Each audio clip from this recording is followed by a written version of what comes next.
Here we go. After a four-game split at home with the Marlins, Cardinals fans were treated to the return of Albert Pujols as the Angels come to town for a three-game weekend series. All this and more on this episode of the BFIBs Almanac.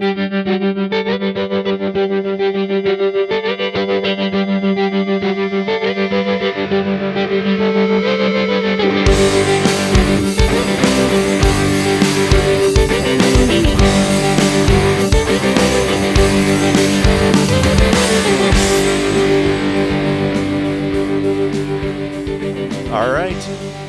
Like I said, the Cardinals split 2-2 against the Marlins this week. Not a particularly exciting four-game series. They kind of looked up and down as they have, scored several runs in a couple of the games and very little in a couple of them. But all in all, we got decent pitching performances, and in the end, we took the split. And all that was really to kind of lead up to Albert's return. But before we get into that, we'll take a look at these four games. So this first game against the Marlins, we won 5-0. Miles Michaelis got the win, 6 innings pitched, 6 hits, no runs, no walks, and 4 strikeouts. And Gallegos, Gant, and Hicks got the relief call there and all put up zeros on the board. So a nice outing overall by the pitching staff. And the offense did just well enough to put up 5 on the board. The next night was kind of the other way around, though. 6-0 loss. Jack Flaherty went 7 innings pitched, only 4 hits and 3 runs, but 2 of those hits were home runs. He only had 1 walk and had 8 strikeouts, but the damage was all done on those home runs. And it didn't really matter anyway, as the offense gave him nothing to work with in a 6-0 loss. So definitely frustrating to see the bats go cold after doing well the night before. The following game was Daniel Ponce de Leon went 6 innings pitched, only 2 hits, no runs, 1 walk, and 6 strikeouts, but he wasn't getting any run support. And the game ended up going to extra innings, tied 1-1, before Goldschmidt came in off the bench, and after crushing a foul ball in the 9th before striking out, he came in the 11th and walked it off with a monstrous, no doubt, home run. So a 2-1 win for the Cardinals. Nice to get the win, but still, that's 2 games in a row where the offense was not showing up for anybody. So that came before the following game, which was another 11-inning loss this time. Adam Wainwright went 5 1/3 innings pitched, 6 hits, 3 runs, 1 walk, 6 strikeouts. So it doesn't seem like that bad of an outing, but it was kind of rough for him with the hits and his lack of efficiency on his pitch count. But it wasn't a bad outing by any means. It just wasn't great either, especially with the runs not coming. But it did. They did tie it up, and it went to extra innings. Before Andrew Miller got roughed up late in the game. Home run, a walk, 2 earned runs. He did have 2 strikeouts, and the Cardinals made it interesting up until the end to tighten it up a little bit. But it ended up being a 1-run loss, 7-6. So there's your split against the Marlins. Now you should be beating up on teams like the Marlins. They're still considered a doormat team that's kind of putting things together. But their pitching staff has looked much better this year, and they've given us some fits a few times. So we need to figure it out offensively especially. But all that was to lead into the weekend series with the Angels as Albert Pujols returned for the first time since leaving the organization in 2011, after the 2011 season. So, and I'm sure you saw tons and tons of media coverage and social media comments and, obviously the games on Fox Sports Midwest and ESPN. So you couldn't help but see all the coverage and see what he has been doing in this community. So everybody talks about the return of Albert Pujols, but, he never really left. I believe, was it Ben Fredrickson that wrote an article about how Pujols never really left. Maybe Derek Gould. I can't remember. Anyway, he and his family still have a home here in St. Louis. They have the Pujols Foundation, and they do so much work in the community, particularly with Down syndrome. And they've just been very, very involved still in St. Louis, even though he hasn't played here. And a lot of people, if you don't really keep up with it and follow that, you wouldn't know that they're still around a lot. So as much as we want to celebrate his return, you could argue he never really left. So how did the team do, and how did Albert do? So we took 2 of 3. We had a 5-1 win on Friday. Michael Wacha looking good.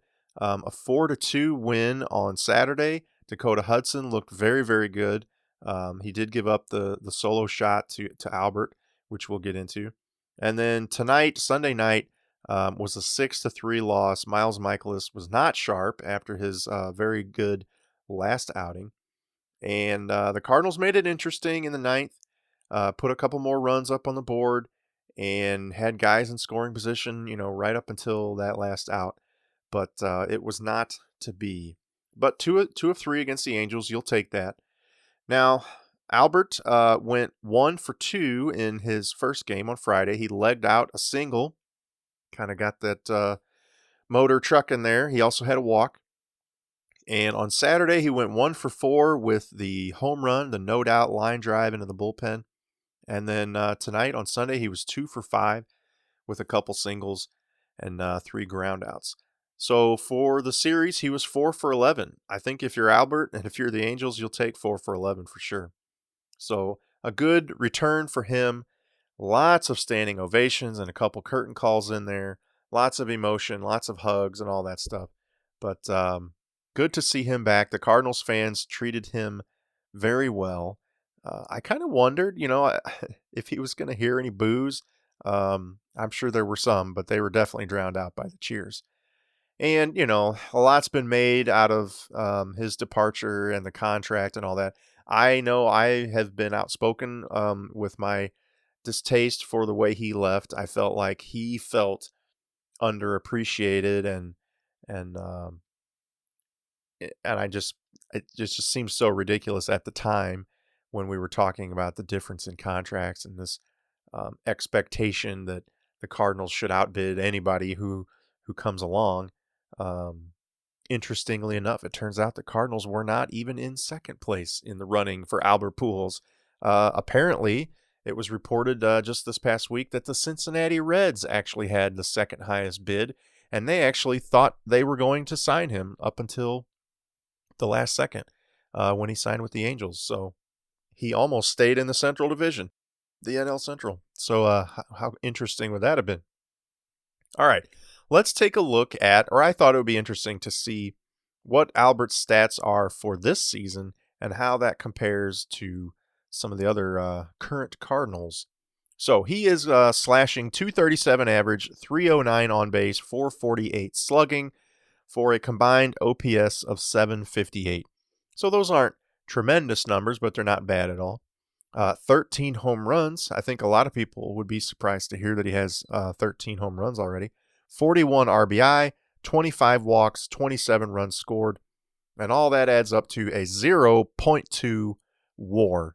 Now, we've talked about the merits of WAR and whether or not it's a meaningful statistic or not. Now, another reason his WAR isn't a little higher is he tends to DH, and you do get WAR value for playing defense, so he's not getting some of those defensive metrics, to boost his WAR or to drop his WAR, as the case may be. But I think he's throughout his career he's been a solid defensive first baseman, so his WAR is a little lower than it might have been if he was playing defense. But you never know. So a .2 WAR is not that great, but those numbers aren't that bad. So how do they compare? So among Cardinals starters, the Cards have 2 starters with a lower batting average than Albert. Carpenter and Bader both batting lower, and they have 2 more guys that are within just 5 points, Colton Wong and Dexter Fowler. So nearly 4 guys, starters, with a lower batting average than Albert does currently. They have 5 starters with a lower OPS. Carp, Wong, Molina, Fowler, and Bader all have lower OPS than Albert. And Goldschmidt at a 770 OPS and Martinez at a 766 are just barely higher than Albert's 758. So really, it's nearly the entire team. 7 out of 8 starters being lower statistically in OPS than Albert. So, what is that saying? Is that saying Albert is so good, or actually more likely, it's saying that the Cardinals starters are not doing nearly enough? They have 2 starters with more home runs than Albert. That's Ozuna with 20 and Goldschmidt with 14. Albert has 13. So only one guy barely more and one guy significantly more. DeYoung has 13, so he's tied with Albert, and Carp has 10. So Albert's got more home runs than than all but 2 Cardinals. So definitely we need to see some more power from some of these Cardinals hitters. And the Cardinals only have 1 starter with more RBI, and that's Ozuna. I was really surprised to see that. I did not think that his RBI total was going to be that much higher than the rest. So Ozuna has 62, Albert with 41 RBI, and I think the next highest Cardinal was 35. I think there were a couple with 35 and then 33 and 31. So, several RBI back from Albert there. So definitely, I mean, when you compare what he's doing this year, and most people have been saying for years now, he's clearly past his prime. He's nothing like the player that he was in St. Louis. But a lot of people have said, he should think about retiring. If there's any way the Angels could cut him or move on or trade or whatever, he's just not contributing. He's got a negative WAR. He doesn't this year, but the last couple seasons he's really been near the bottom of the league in WAR and that value. So, it's interesting to see just how decent his stats are and how they compare to the Cardinals right now. So, I don't know. I was a little surprised at some of those stats. I thought you guys might be surprised to see just how he compares to some of our players. And really, I think it's not to say that that's how good he is, but I think it's to say that's how bad our team has been recently and actually for the long stretch. And guys need to pick it up, particularly Carpenter and Goldschmidt and Molina. I think they need to really get going and contribute and help out some of these guys like DeYoung and Ozuna who've been carrying the load for too long. All right. I thought we could talk a little bit about the standing ovations and the curtain calls. I believe, if I am not mistaken, he got an ovation for every at bat. So, that's 3 or 4 times each game, 5 times tonight. Now, I know you got different crowds each night, Friday, Saturday, Sunday. So different sets of fans are coming to see him, probably for the only time. And they want to pay their respects, so to speak. But it does at some point get a little old, right? I think that most people would admit or concede that, all right, come on now. Does he really need an ovation every single time? Does Yachty need to come out from behind the plate every time and let this guy, get his due? I don't know. I get it. People are excited to see him. They want to show their appreciation. They haven't had a chance to for several years. It's been 8 seasons since he's been here. But I don't know. I mean, the BFIBs, the fans in St. Louis get a lot of flack anyway for all these curtain calls and standing ovations and giving, bench guys like Descalso ovations when they come back to town. They're trying to be appreciative and be good fans, and I'm glad about that. But at some point, it's like, okay, let's play the game here. Give him that ovation if you want in the first inning, and then let's play ball. But I think I know he had a curtain call after the home run, but I think he even had a curtain call a couple other times. I can't remember for sure. I didn't actually get to watch the games. I was out of town this weekend since Thursday, and so I was kind of following along on Twitter, watching highlights. Some Sports Center stuff afterwards. I was listening to the game tonight on KMOX, but anyway, so I didn't get to exactly see it all, but the curtain calls are great, and some of that is just him kind of paying his homage to the fans as they're cheering. And sometimes he's a little quick some of these guys are a little quick to come out just to kind of get the ovation over with, but lots of hugs from current players, especially him and Yachty. They showed a lot of Molina and Albert this weekend. And even his own teammates kind of congratulating him for the respect and the praise that he was seeing here in St. Louis. So it was pretty interesting. I also thought it was interesting and kind of expected, but a little bit of surprise that the Angels manager, Brad Ausmus, elected to start Albert in all 3 games. His playing time has definitely waned a little bit recently, and especially in a National League park where they don't have the designated hitter. He's been the DH for a while now. So definitely they could have fielded a lineup that didn't have Albert in it. So they elected to have him play first base, starting in all 3 games. And I appreciate that. Obviously, the fans appreciate it. I don't know if you could make the case strategically that maybe the Angels shouldn't have. They should have had a different defender at first and maybe a different bat in the lineup.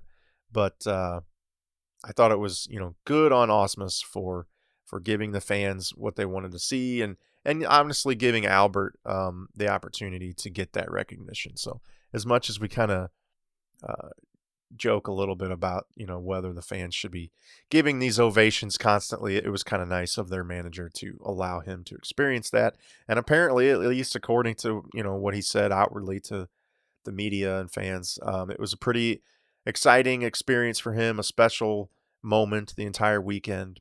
I know his wife was interviewed and she talked about what he was kind of saying behind the scenes about how special it felt. So good on us as Cardinal fans for showing up and giving him the praise that he deserves as the second greatest Cardinal of all time. And I think that's pretty much indisputable.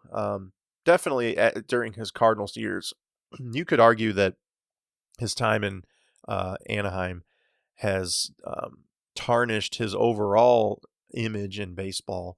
I think there's very few fans over the last, 7 or 8 years who think of Albert at all in the way that Cardinals fans did when he was here. But I just think it's interesting to see how he is revered here in St. Louis. And I think definitely when you just look at his time as a Cardinal, he is the second greatest Cardinal of all time next to Stan the Man. All right, so we talked a little bit about Albert and his experiences here in St. Louis outside of baseball. And I thought it was really neat to see there were several articles written about it locally and nationally about his work in the Down syndrome community. And, as everybody knows, he's got a child with Down syndrome, and he's done so much, definitely locally, but across the country with mainly children with Down syndrome, and just giving so many opportunities and so much money and so much time and work and effort into helping people out. And there's just not enough of that going on anymore. I'm sure there is a lot of it going on, but maybe we don't hear enough about it.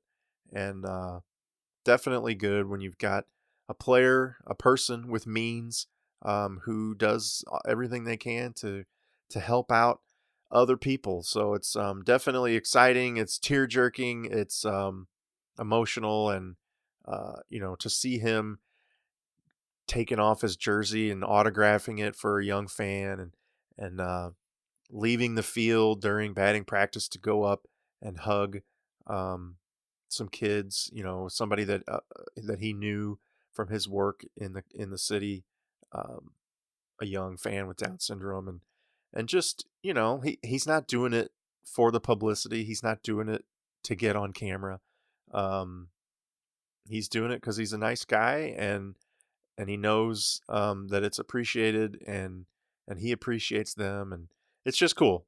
I don't think you can say enough about it. I definitely can't say enough on this podcast. I can't get into the details and the emotions and everything that goes along with Albert and his work in the community. So I hope people understand that and are aware of that and are appreciative of it. I'm sure it will continue well after he retires. He will always be a Cardinal, even though some people like me still resent some of the way that played out. But I'm going to let it go. I'm over it. So we all appreciate Albert and everything he's done, and it'll be exciting when he retires and hopefully goes in wearing a Cardinals hat and comes back to St. Louis once again, even though he never really left. So, all right. The last thing to get into is just a quick look at the standings. Not much has changed as far as the placement, but the bunching, the groupings have changed a little bit. So the Cubs are still in first at 42 and 35. The Brewers are a half game back at 42 and 36. The Cardinals are 2 games back at 40 and 37. And Pittsburgh and Cincinnati are both tied for fourth, with Pittsburgh ahead on the tiebreaker. At 36 and 40, they are 5.5 games back. So a very tight division. I believe they said on the broadcast tonight, it is the tightest division race in all of baseball. So it's exciting, but it's also a little nerve-wracking knowing the Cardinals could be leapfrogged at any point, or also that they could do the leapfrogging and jump into first easily with another series. So they need to pick it up. The pitching has looked a little better, sort of. You could argue either way, I guess, but the bullpen has looked pretty sharp. We've had a couple rough outings recently by a couple of guys, and one scare. Jordan Hicks had to leave the game the other night with, what did they call it? Tricep tendonitis. So they did some tests to make sure it wasn't the elbow. It appears to just be some irritation with his triceps, and he's going to get some rest and be reevaluated. So I'm always skeptical whenever a hard-throwing reliever talks about any kind of pain in the arm, whether it's shoulder or elbow or muscle or tendon. So I won't be surprised one bit if this turns into Tommy John surgery. But at least right now, the trainers and the staff are saying that it doesn't sound like that. He's going to get some rest and hopefully be fine. But we'll see. So that would not be good if our closer goes down with an injury. But he hasn't really been closing much recently. He hasn't had a lot of opportunities to pitch. Some fans have complained about a couple of these 2-inning outings that he's had, and there's something to that. But some of that has come from his lack of use. You know, he didn't get a chance to pitch much, and so when he did, he was fresh and could go 2 innings if needed. And but then you do that, a couple times, and now you're overused and maybe not ready to go 2 innings. So if I was them, I would stop using Jordan Hicks for any more than 1-inning outings, and they'll be very smart about how they use him moving forward. All right. That's all I've got. Just a brief look at the 4-game series with the Marlins and the 3-game series with the Angels. And a little quick look at Albert and how he compares to current Cardinals players. We need to pick it up a little, and we'll see how things go. So, like I said, I've been out of town a little bit. I haven't had a chance to take as deep a dive at some of these things. So I hope to kind of pick it up statistically here in the next few episodes. So we'll see. All right. Well, I appreciate you all listening. Feel free to get a hold of the show on any of the social media platforms, BFIBs Almanac, and email bfibsalmanac@gmail.com. Until next time, I'm Jared, and this is the BFIBs Almanac.